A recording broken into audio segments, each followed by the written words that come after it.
Msitu wa Laana. Mkoani Tanga, mbali na makazi ya watu, kulikuwa na msitu wa ajabu uliotajwa kwenye simulizi za wazee kwa jina la msitu wa Laana.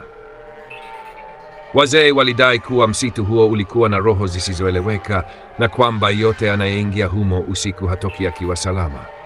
Jacobo, msomi mhadhiri wa historia katika Chuo Kikuu cha Dar es Salaam, alikuwa mtu wa kupenda utafiti wa mambo yasiyoeleweka.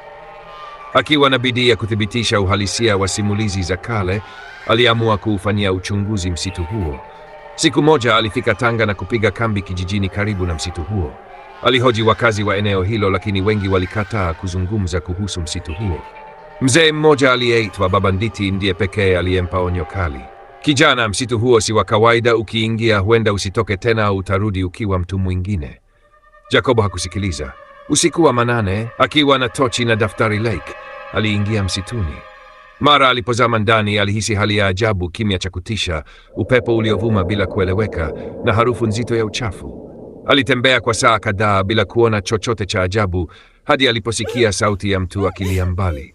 Aliposogea karibu, aliona kivuli cha mwanamke kilichosimama chini ya mti mkubwa wenye ngozi nyeusi iliyokuwa ikituna kama inavuta pumzi. Nisaidie, sauti ya mwanamke huyo ililia kwa huzuni. Jacobo alipiga hatua mbele, lakini kabla hajazungumza, kivuli cha mwanamke huyo kilianza kubadilika. Mikono yake ikawa mirefu, macho yakawaka moto wa kijani, na sauti ikageuka mwangwi mzito uliogubika msitu mzima. Ghafla ardhi ilitetemeka na miti ilianza kunong'ona kwa sauti zilizokuwa kama maneno yaliyoshikana. Kila kitu kilibadilika. Njia aliyotokea haikuwepo tena. Jacobo alijua hakuwa peke yake.